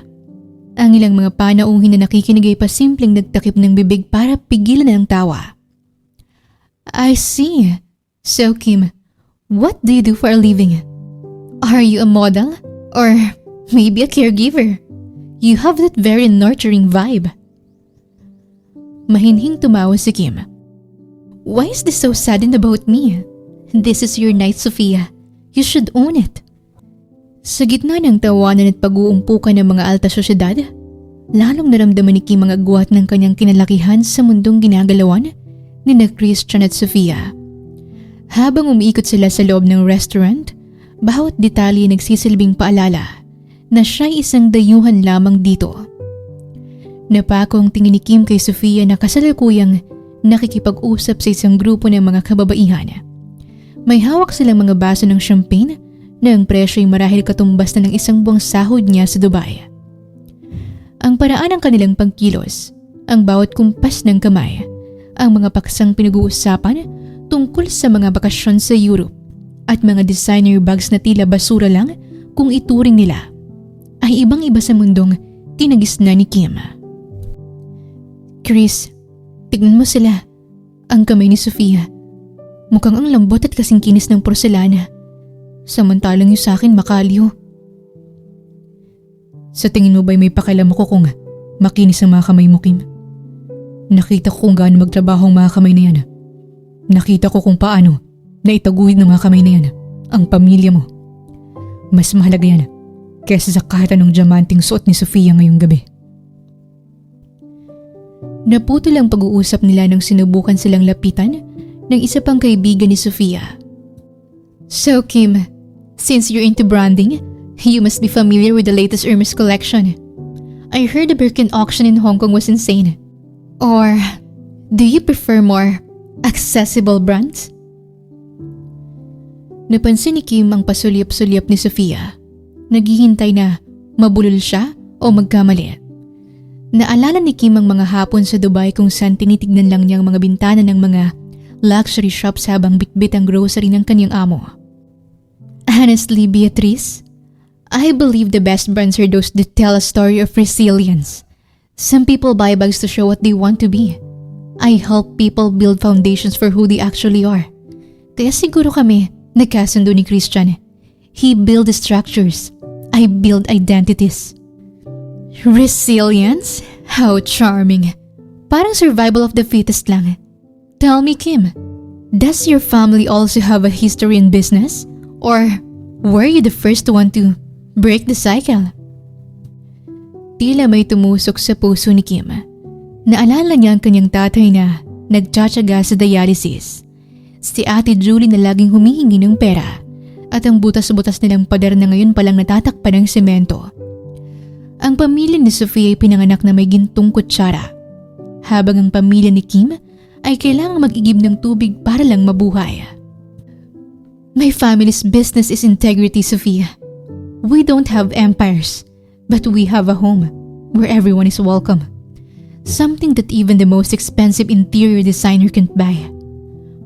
Pagpasok sa loob ng hotel suite, pagkatapos ng rehearsal dinner, tila doon lang nakahinga ng maluwag si Kim. Ibinagsak niya ang kanyang takong at naupo sa sofa, habang si Christian naman ay hindi matanggal ang ngiti sa labi. Sobrang proud siya sa ipinamalas ni Kim. Kim, you were brilliant. Did you see Sophia's face? Parang uminom siya ng purong suka nang sagutin mo siya. You followed the script perfectly. Sa sobrang tuwa, lumapit si Christian at bago pa man magkapag-react si Kim, ay naramdaman na niyang mahigpit na yakap ng lalaki. Isang yakap na puno ng paghanga. Isang pasasalamat na higit pa sa isang business partner. I'm so proud of you. We're winning, Kim. Isang araw na lang. Tapos na ang laro. Ngunit sa halip na tumawa, nanatiling tahimik si Kim. Isang mapait na ngiti lamang ang kanyang ginante habang pilit na kumakawala sa yakap ni Christian. Habang ang lalaki ay masaya sa tagumpay ng kanilang pagpapanggap, si Kim naman ay nilalamon ng insecurity. Winning? Chris, laro lang naman talaga sa'yo para makaganti ka kay Sophia. What do you mean? We achieved what we wanted. Napatunayan natin na mas may hihigit ka pa sa kanya. Pero Chris, tingnan mo ko. Itinuro ni Kim ang kanyang sarili. Ang kanyang mamahaling alahas na binili lang ng lalaki para sa kanya. Sinuot ko lang to para magmukhang bagay sa'yo. Pero sa susunod na araw o linggo, huhubarin ko rin ang lahat ng ito. Babalik ako sa realidad na walang-wala ako kumpara kay Sophia. Babalik ako sa pagiging personal assistant ng magulang mo. Humarap siya kay Christian. Ang kanyang mga mata ay basa na ng luha. Chris, ayoko na. Nahulog na ako sa'yo ng totoo. At yun ang wala sa script natin. Baka hindi ko na kayang magpanggap sa kasal bukas dahil masakit na. Masakit isiping lahat ng malalagkit mong tingin kanina. Bahagi lang ng trabaho. Natahimik ang buong paligid. Ang dating masayang aura ni Christian ay napalitan ng isang malalim na seryosong tingin. Lumakad siya palapit kay Kim. Dahan-dahan hanggang sa ilang pulgada na lang ang distansya nila sa isa't isa. Kim, listen to me very carefully. Hindi ko alam kung kailan natapos ang acting. Pero ang paghanga ko sa'yo, totoo yun. At bukas sa kasal, hindi natin kailangan magpanggap kung yun ang gusto mo. I just need you to trust me one last time. Pero Chris, hindi ko na kaya. Habang tumatagal pa to, baka hindi na ako makaahon sa pagkahulog ko sa'yo. Huminga ng malalim si Christian. Ang kaniyang mga mata ay hindi kumukurap habang nakatitig sa nagniningning ng mga labi ni Kim. Sa halip na lumayo, lalo niyang hinawakan ng magkabilang balikat ng dalaga. Pinipilit itong harapin ang katotohanang pilit nitong tinatakasan. Then don't. Huwag kang umahon, Kim. Dahil kung nahulog ka, hindi kita hayang lumapag sa lupa ng mag-isa. Sa tingin mo ba, lahat ng ginawa ko nitong mga nakarang araw ay para pa rin kay Sophia? Ang pag-uwi sa probinsya niyo, ang pag-asikaso sa tatay mo, ang pagpilit sa kapatid mong magtrabaho. Do you really think I'd go that far? For a revenge plot?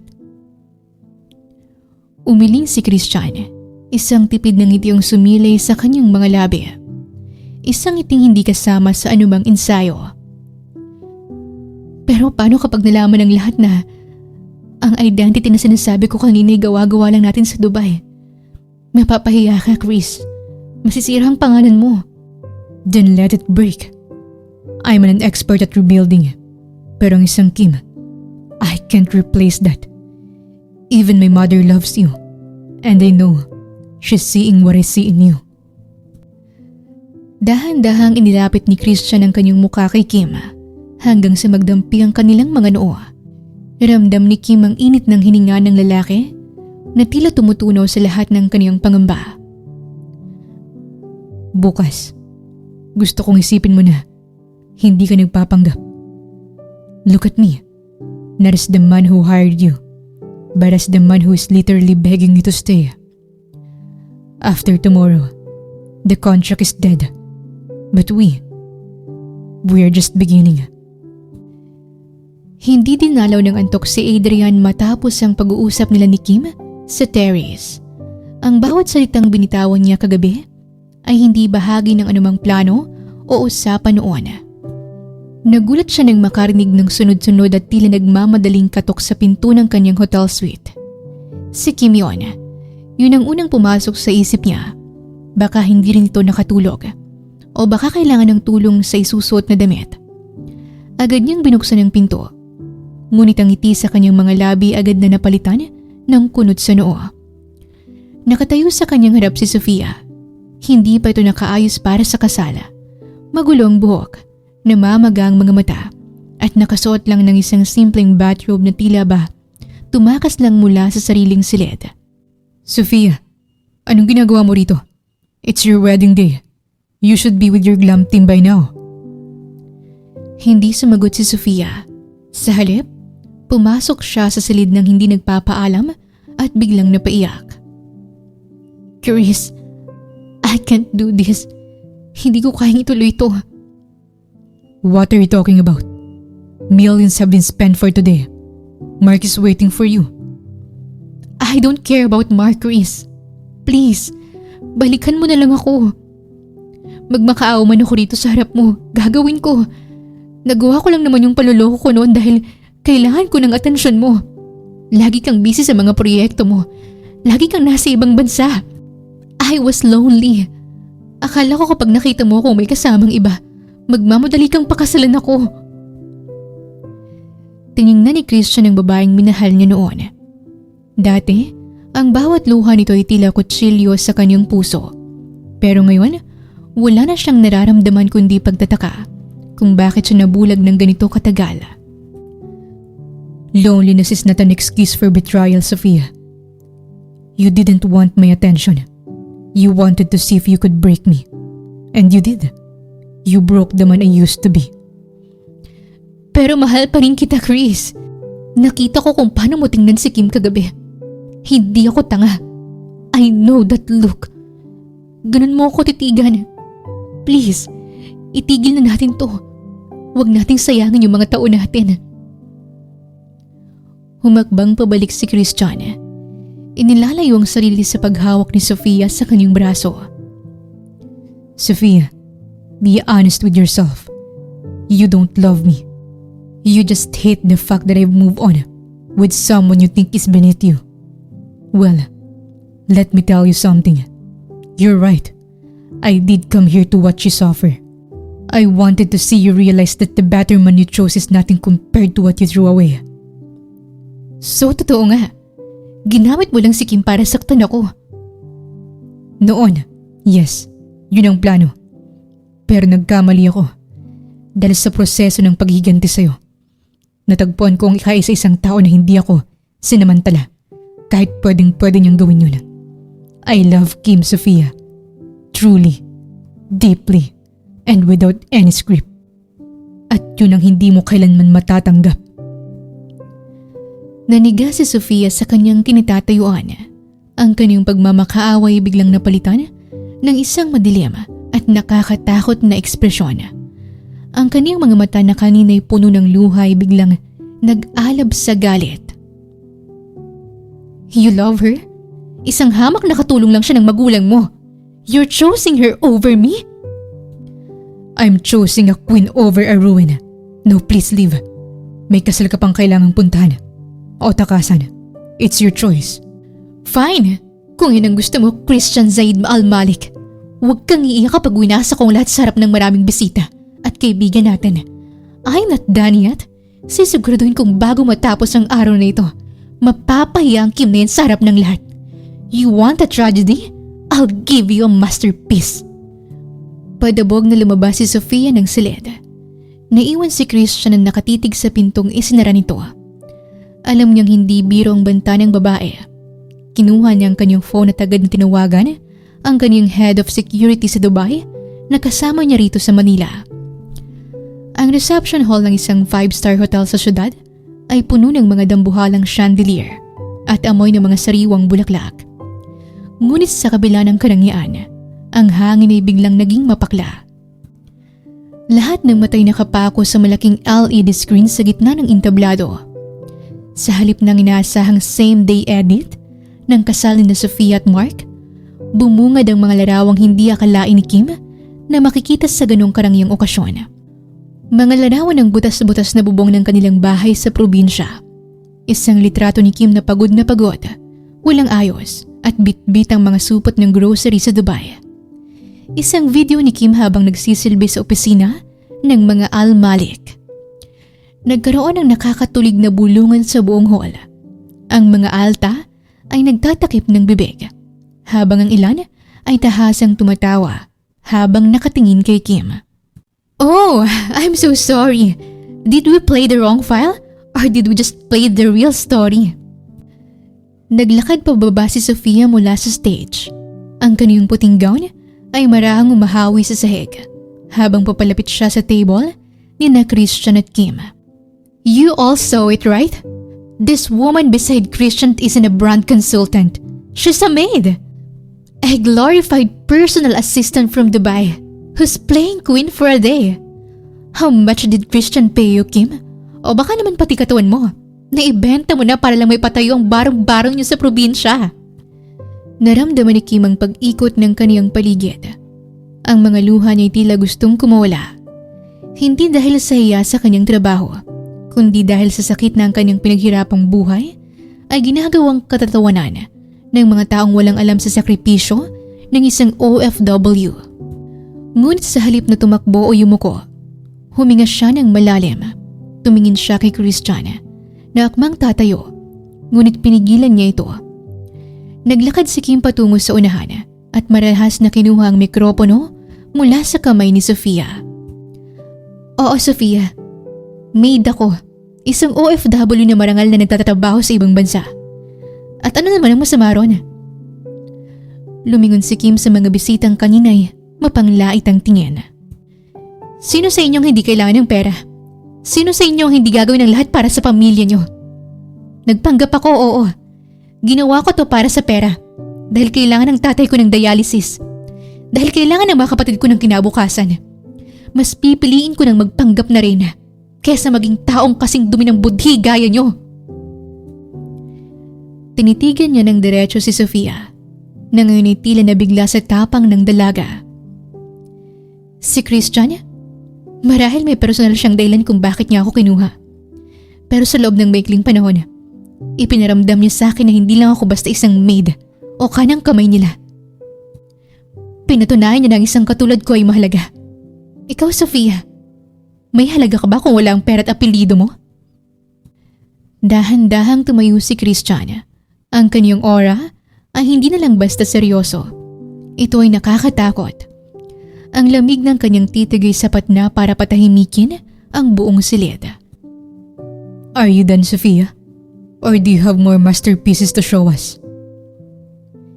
Hindi natinag si Christian habang papalapit siya sa entablado. "Since Sofia was so kind enough to show you Kim's background, let me finish the presentation." "Chris, I'm doing this for you. Para matauhan ka na. Hindi ka nababagi sa babaeng yan. She's a nobody." "She's everything to me. And unlike you, she doesn't need a designer gown to have dignity." Kinuha ni Christian ang remote mula sa isang technician na malapit sa kanila. Itinapat niya ito sa screen. "Since we're already sharing real stories tonight, why don't we show the guests the reason why this wedding is actually a funeral for your reputation?" Sa isang click ni Christian, nagbago ang screen. Ngunit hindi na ito tungkol kay Kim. Lumabas ang mga bank statements, mga screenshots ng usapan ni Sofia at sa ibang lalaki. Hindi lang kay Mark, kundi sa iba pang mga business partners ng kaniyang pamilya. At ang pinakamatindi, isang video ni Sofia noong isang linggo lang, habang nakikipaghalikan sa best man ni Mark sa loob ng isang sasakyan. Ang bulungan ay naging hiyawan ng gulat. Napatingin ang lahat kay Mark, na ngayon ay namumutla na sa galit. "I'm an architect, Sofia. I never enter a site without checking the soil first. I knew about your affairs long before I hired Kim. I just waited for this exact moment to show everyone that the queen they admire is actually a crumbling ruin built on lies. Humarap si Christian sa mga magulang ni Sofia at kay Mark. I've been looking at your company's books, Mark. Your family's drowning in debt. And in case you didn't know, the silent investor keeping your empire afloat is my mother. One phone call from me, and I will put out every single cent of that investment. By tomorrow morning, you'll be the ones living in a shock. Napasinghap ang lahat. Ang ama ni Sofia ay biglang tumayo. Namumutla at tila hihimatayin. Lumingon ang lalaki kay Kim. Ang kanyang boses ay lumambot. Pagkatapos ay hinawakan niya ang kamay ng babae bago humarap muli sa mga bisita. Yes, isang OFW si Kim. She was my parents' personal assistant. And yes, I hired her to be here. But what Sofia failed to mention is why I chose her among the thousands of people I know. Pinili ko siya dahil sa mundong puno ng mga taong katulad ninyo. Mga taong nakadepende ang halaga sa tatak ng suot ng damit. At sa dami ng lamang pera sa bangko. Si Kim lang ang naging tanging totoo. Hindi siya nagmula sa isang imperyo kagaya ng halos karamihan dito. Binuo niya ito gamit ang sarili niyang mga kamay para sa kanyang pamilya. Bawat sentimong kinita niya ay pinapunta sa pagpapagamot ng kanyang ama at sa kinabukasan ng kanyang mga kapatid. Ang barong-barong na pinagtatawanan niyo, yan ay isang monumento ng sakripisyo. Isang bagay na hindi niyo maintindihan. Yes, she's an OFW who built a home with her own sweat and blood. At kung sa tingin niyo ay nakakahiya ang pagiging marangal na manggagawa, kayong dapat mahiya. Because Kim is the strongest, most honest woman I have ever met. Chris, nabubulag ka na ba? Pinagtatanggol mong isang katulong sa harap ng lahat? Isang basura na pinulot mo lang para ipahiya ako. Wala siyang kahit na ano. Kapag hinubad niya ang mga alas na inatanggaw na binili mo, babalik lang siya sa pagiging hamak na utusan. Hindi mo ba nakikita? Ginagamit ka lang niya para makaahon sila sa hirap. Sa gitna ng kanyang pagsigaw, isang malamig na hawak sa braso ang nagpatigil kay Sofia. Si Mark, ang kanyang asawa, na ngayon ay nanginginig na sa galit habang nakatingin sa screen na nagpapakita ng mga ebidensya ng kanyang panloloko. Sofia, tumigil ka na. Magmakaawa ka at humingi ka ng tawad kay Kim. Ngayon din. Ano? Mark, pati ba naman ikaw? Humingi ka ng tawad. Hindi mo ba narinig si Christian? Isang maling galaw mo pa. Pati ang pamilya ko'y idadamay mo sa paglubog. At sabihin mo sa akin ng totoo, Sofia. Ginagamit mo lang ba ako? Pinakasalan mo lang ba ako dahil kailangan ng pamilya mo ang pera namin? Lahat ba to? Mula sa pakikipaghalikan mo sa best man ko hanggang sa pagpapakasal sa akin ay bahagi lang ng laro mo? Napayuko si Sofia. Hindi makasagot habang ang kanyang mundo ay tuluyang gumuho sa harap ng lahat. Tiningnan siya ni Christian ng may matinding pandidire bago muling nagsalita ng may otoridad. Humingi ka ng tawad kay Kim ngayon din. Kung hindi sisiguraduhin ko ang kasal na ito, ang huling gabing mararanasan niyo ng karangyang ito. Huwag mong subukan ang pasensya ko, Sofia. Isang tawag ko lang. Guguho ang lahat ng kinalalagyan niyo. Sa takot na mawala ang lahat, napilitan si Sofia at ang kanyang pamilya na lumapit kay Kim. Sa harap ng lahat, yumuko sila at humingi ng tawad. Isang eksenang hindi makakalimutan ng lahat ng naroon. Ngunit hindi doon natatapos ang lahat. Nang makauwi sila sa probinsya, sinalubong sila ng galit ni Julie at ng kanyang pamilya. Nalaman nilang tungkol sa pagpapanggap. Pagkapasok sa loob ng bahay, hindi pa man naibababang ninakim ang kanilang mga gamit, ay sinalubong sila ng matatalim na tingin ni Julie at ng iba pang mga kapatid. Ano to, Kim? Kalat na kalat sa balita't dito sa barangay natin ang ginawa nyo. Ang kapal din naman ng mukha mo, ano? Kinaya mong sikmurayan ang maging bayarang nobya. Ganyan ka na ba kadesperada? Na pati ang pamilya natin, ginawa mong prop sa palabas niyong dalawa. Ate, makinig ka muna. Makinig para sa ano? Para sa isa na namang kasinungalingan? Nakakahiya ka. Pinagmamalaki ka namin dito. Tapos malalaman namin ang lahat ng luho na ito galing sa pagbebenta mo ng dangal mo sa lalaking yan. Lumingon si Julie kay Christian nang may pandidiri. At ikaw, Christian, akala ko ba matino ka? Arkitekto ka pa naman pero sinamantala mo ang kahinaan ng kapatid ko. Dahil lang sa broken-hearted ka. Anong tingin mo kay Kim?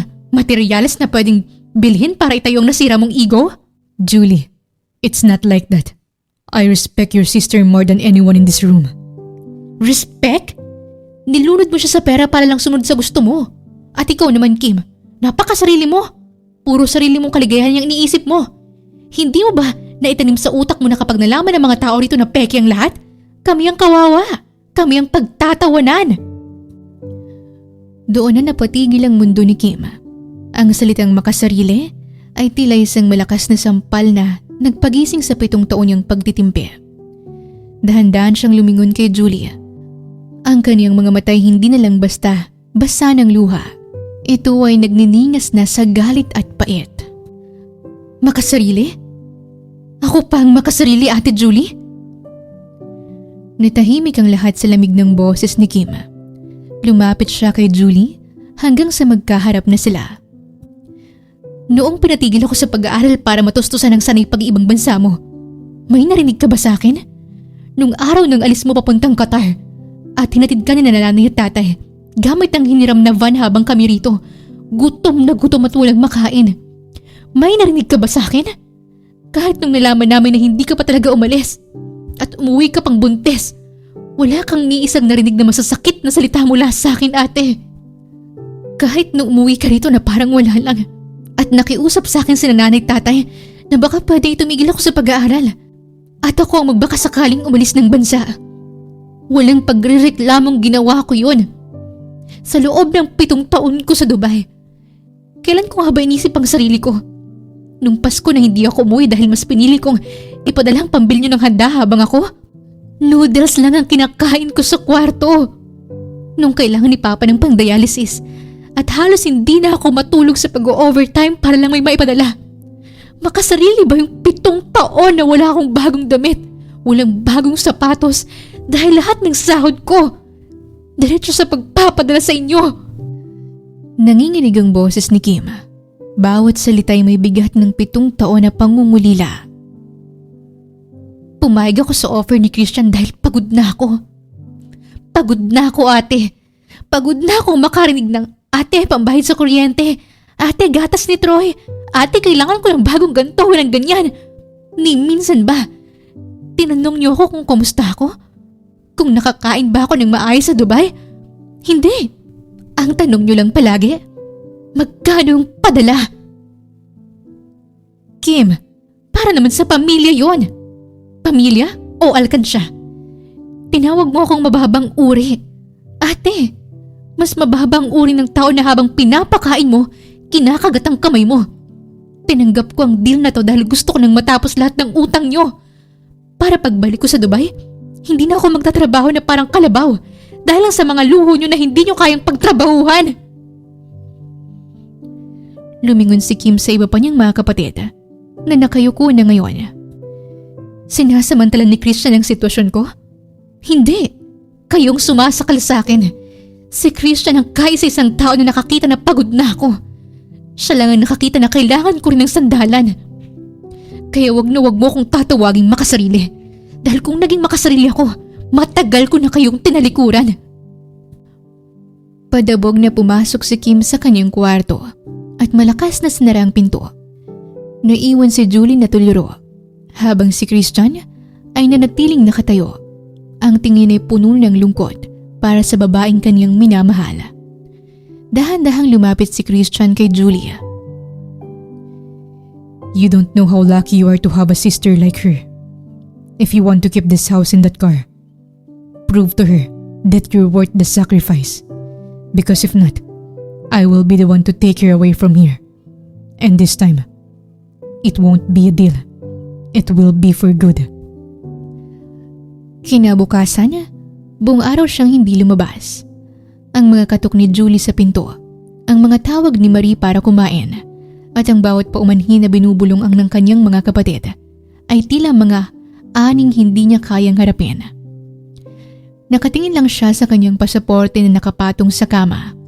Sa tabi nito ay ang mga papeles pabalik sa Dubai Ang kontratang dapat ay pipirmahan niya muli para sa panibagong 2 taon bilang personal assistant. Ngunit sa pagkakataong ito, hindi niya mahawakan ng ballpen. Ang bigat ng kanyang mga braso ay kapantay ng bigat ng kanyang puso. Iniisip niya si Christian. Nasa na kaya siya? Marahil ay natauhan na ito.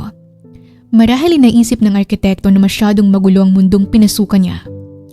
Sino ba naman ang gugustuhin manatili sa isang pamilyang nagbabasagan ng mukha sa harap ng bisita? Tapos na ang deal. Tapos na ang kasal ni Sofia. Napahiya na si Dudong at nabayaran na ang mga utang. Wala nang dahilan para manatili ang isang almalik sa isang maliit na barangay sa Pilipinas. Isang mahinang katok ang bumasag sa katahimikan. Hindi ito ang mabilis na agresibong katok ni Julie. Ito ay mabagal, may pag-iingat at puno ng bigat. Anak, si tatay ito. Pwede ba akong pumasok? Mabilis na pinunasan ni Kim ang kaniyang mga mata at tumayo para buksan ang pinto. Nanatiling tahimik ang matanda habang pinagmamasdan ang mga bagahe ni Kim. Aalis ka na ba talaga, Kim? Tanong nito sa paos na boses. Kailangan, tay. Alam niyo naman ang buhay sa Dubai, di ba? Hindi pwedeng tumigil ang ikot ng mundo ron. Sayang ang kikitain. Pilit ng ngiti ni Kim. Bagaman bakas ang pait sa kanyang boses, hinawakan ng ama ang kamay ni Kim. Ang kamay na naging sandigan ng kanilang pamilya sa loob ng 7 taon. Anak, humihingi ako ng tawad. Naramdaman ni Kim ang panginginig ng kamay ng ama. Patawarin mo ako dahil hinayaan kong ikaw ang bumuhat sa krus na dapat ay ako ang pumasan. Patawarin mo ako dahil naging bulag ako sa pagod mo dahil lang sa kagustuhan kong maging maayos ang buhay natin. Nakalimutan kong anak kita, Kim. Hindi ka alkansya, hindi ka makina. Tay, okay lang po. Hindi okay, anak.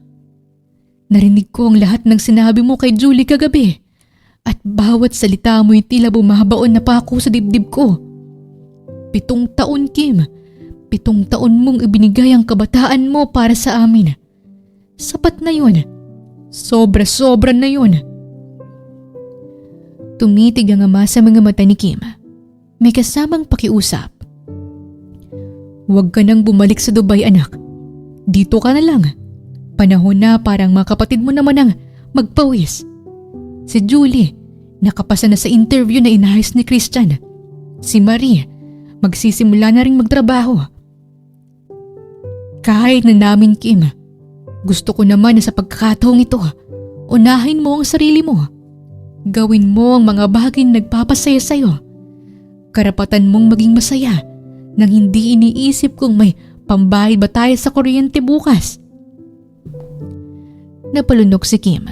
Ang luhang kanina pa'y pinipigilan ay biglang bumuhos.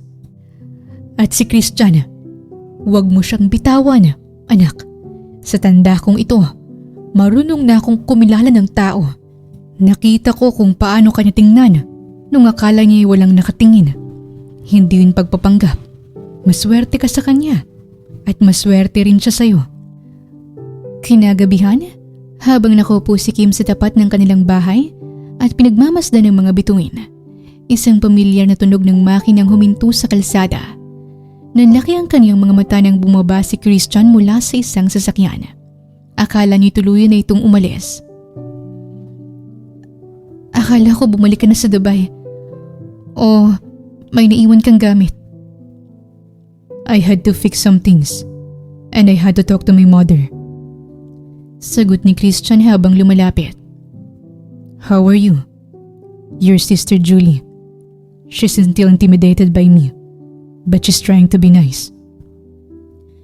Natawa ng bahagya si Kim. Chris? Yes, Kim. Tayong dalawa. Ano na ba talaga tayo, Chris? The deal is over. Ano nang plano mo? Para sa'yo? Para sa atin? Humarap sa kanya si Christian at hinawakan ang kanyang magkabilang balikat. Kim, I'm done with contracts. I want a commitment. Mahal kita. Hindi dahil kailangan kita sa plano ko, kundi dahil hindi ko maisip ang buhay ko kung wala ka. I want to build a life here with you. Napabuntong hininga si Kim. Mahal din kita, Chris. Pero sa pagkakataong ito, gusto ko munang hanapin ang sarili ko. 7 taon ako naging para sa pamilya ko. Gusto ko munang malaman kung sino si Kim Cruz. Yung ako lang mismo at walang ibang responsibilidad na nakakabit sa pangalan ko. Imbis na magalit, ngumiti si Christian. Then I will wait. I'll be your biggest supporter while you find yourself. I'm not here to cage you, Kim. I'm here to give you the wings you sacrificed for so long. Hindi lang ang puso ni Kim ang sinuyo ni Christiana. Sa mga sumunod na araw at buwan, ipinakita niya sa pamilya Cruz na sincero siya na mapatunayan ang pagmamahal niya kay Kim. Nakisama siya sa lahat, naging mapagkumbaba, at higit sa lahat, ipinakita niya na handa niyang mahalin ang lahat ng bagay sa pamilyang kinalakihan ni Kim. At habang nag-aayos ng mga gamit sa bagong kusina, nakita ni Julie si Christiana na tumutulong sa paglilipat ng mga mabibigat na sako ng bigas. Napansin ni Christian na kanina pa siya sinusulyapan ni Julie na tila may gustong sabihin pero pinipigilan ng sarili.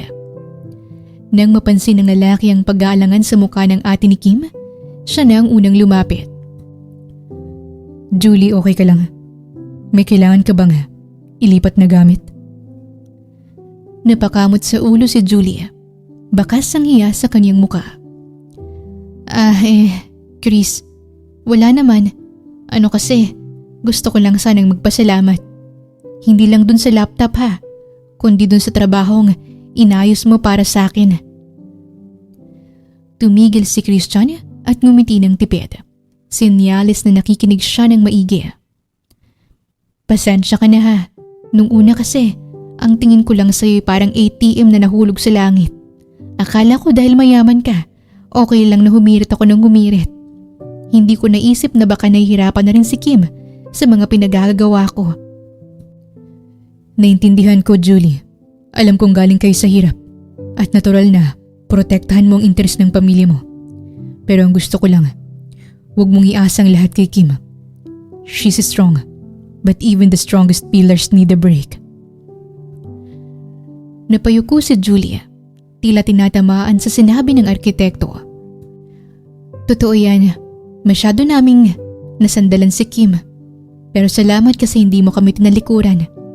Pinakita mo talaga na mahal mo ang kapatid ko. At salamat din kasi tinulungan mo akong magsimula dun sa inalok mo sa aking trabaho. Masarap din pala sa pakiramdam yung alam mong pinaghihirapan mo ang kinikita mo. You are family, Julie. And family supports each other. Hindi lang perang tulong. Ang pagbibigay ng pagkakataon na makatayo sa sariling paa, ang tunay na pundasyon. Sige na, baka hanapin ka na ni Kim. At nga pala, Chris, huwag mo nang intindihin yung mga hirit ko dati. Basta alagaan mo lang ang kapatid ko. Sapat na yun. Pero kung may extra kang papitsa dyan, hindi ko naman tatanggihan. Natawa ng malakas si Christiana. Doon niya naramdamang isa na siyang bahagi ng tahanang ito. Sa kabilang banda, sinunod ni Kim ang payo ng kanyang tatay na bumalik sa pag-aaral. Naging masayahin siya. Hindi dahil kailangan niyang magpanggap, kundi dahil sa wakas ay may hawak na siyang kontrol sa sarili niyang oras. At sa bawat hakbang ng kanyang pagbabago, naroon si Christian. Hindi bilang isang boss na nagdidikta, kundi bilang isang anino na laging handang sumuporta. You look different, Kim. Mas maliwanag pa sa sikat ng araw ang ngiti mo ngayon. Alam mo, Chris, totoo pala yun. Kapag hindi mo napasan ang mundo, mas madali palang makakita ng ganda sa paligid. Salamat sa paghihintay, sa hindi pag-alis. I told you, Kim. Building a skyscraper takes time, but building a life with you, I'm willing to wait for the foundation to be perfect. Are you ready now?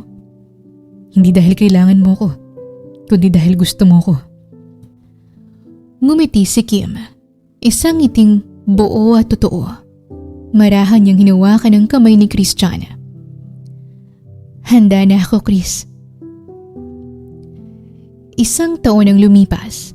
Hindi na bumalik si Kim sa Dubai bilang isang empleyado. Sa tulong ng kanyang sariling ipon at ang suporta ni Christian, nagtayo sila ng isang consultancy firm na may pangalang Al Malik and Cruz, the OFW Bridge. Ang layunin nito ay tulungan ang mga OFWs na magkaroon ng tamang investment at financial planning. Sa araw ng kanilang kasal, ang buong barangay ay nandun. Ito ay isang simple ngunit eleganteng pagdiriwang sa hardin ng kanilang bagong ayos na tahanan. Habang naglalakad si Kim sa altar, nakita niya si Julie na umiiyak sa tuwa at si Christian na naghihintay sa dulo. Ang mga mata ay puno ng paghanga. Ngunit sa labas ng bakod, isang eksenang hindi nakaligtas sa paningin ng mga tsismosa. Nakatayo sa malayo si Dudong. Labis itong luhaan at gusot-gusot ang damit. Kim, patawarin mo ako! Balikan mo na ako! Mahal pa rin kita! Sigaw nito habang pinipigilan ng mga tanod. Iniwan na siya ni Maria matapos nitong malaman na ang pinagyayabang niyang stainless na tricycle ay hulugan pala at 5 buwan ang hindi nababayaran. At dahil nakapangalan kay Dodong ang loan, sa kanya na sinisingal ang lahat ng utang na iniwan ni Maria. Ngayon, wala na siyang tricycle, wala na siyang girlfriend at baon pa siya sa utang. Tiningnan lang siya ni Kim mula sa malayo. Walang galit, wala nang pait. Isang tipid na ngiti lang ang ginanti niya bago niya tuluyang itinuon ang pansin sa lalaking naghihintay sa kanya sa altar. Nang magtagpo ang mga kamay ni Kim at Christian, bumulong ang arkitekto. Ready to build a life that no storm can ever shake, Mrs. Al Malik? Ready, at siguradong matibay to. Tapos ng pagpapanggap nating dalawa, Chris.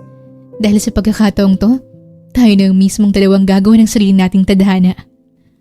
Nang sa wakas ay maglapat ang kanilang mga labi, isang kakaibang uri ng sayang sumabog sa dibdib ni Christian.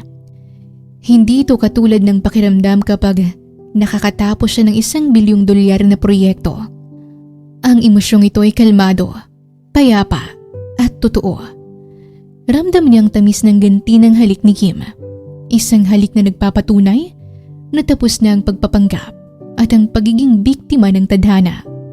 Sa bawat segundo na magkadikit ang kanilang mga labi, tila dahan-dahang binubura ang lahat ng pagod ni Kim sa buhay at ang lahat ng natitirang galit ni Christian kay Sofia. Humiwalay siya ng bahagya, sapat lang para magtama ang kanilang mga noo habang kapwa hinahabol ang hininga. Nakita niya ang kislap sa mga mata ni Kim, isang kislap na para sa kanya ay mas mahalaga pa sa kahit anong diamante sa mundo. I love you, Kim. No script, no contracts. Just you and me. Forever. Ngumiti ang dalaga, ang ngiting tanging para sa kanilang inilaan. Sa sandaling iyon, alam ni Christian na hindi lang sila simpleng mag-asawa. Sila na ang mga arkitekto ng isang kinabukasan na walang hanggan. I love you, asawa kong gwapo at may malaking tirahan. Sa pagbuo ng sariling buhay, ang pinakamatibay na pundasyon ay hindi ang materyal na kayamanan, kundi ang dangal at katatagan na nalinang mula sa bawat patak ng pawis at sakripisyo. Si Kim na 7 taong naging alkansya at sandigan ng kanyang pamilya ay hindi nakalang ang pagpasok sa isang mapangahas na kasunduan sa Dubai ang magiging daan upang mahanap niya ang kanyang tunay na halaga. Sa kanyang pagpapanggap bilang isang reyna, natuklasan niya na ang kanyang tunay na korona ay ang kanyang marangal na pagkatao na hindi kailanman mababayaran ng kahit anong kontrata. At si Christian, na sanay magtayo ng matatayog na gusali, ngunit may pusong gumuho dahil sa pagtataksil, ay natutong muling magtiwala nang makilalang isang babaeng ang tanging kayamanan ay katapatan. Ang ang pag-ibig ay hindi laging matatagpuan sa mga taong kasing pantay natin ang katayuan. Minsan, ito ay nasa isang taong handang tumayo sa tabi mo kahit wala ng lahat ng dekorasyon sa buhay. Ang tunay na tahanan ay hindi ang bahay na may elevator o aircon, kundi ang lugar kung saan malaya kang maging ikaw. Wakas! Maraming salamat po sa inyong pakikinig. Sana'y nagustuhan niyo ang kwentong pag-ibig ni Kim and Christian. Sana'y naghatid sa inyo ang kwentong ito ng aral, pagmamahal at inspirasyon. Shoutout pala sa ating mga avid listeners na sina Elizabeth Diaz, Angelina Cagatan, Donna Delicana, Celito Bulawan, and Zenaida Bonajos. At sa lahat po ng nakikinig ngayon, maraming salamat po. Muli, ito po ang Tales of Siren at hanggang sa ating muling kwento.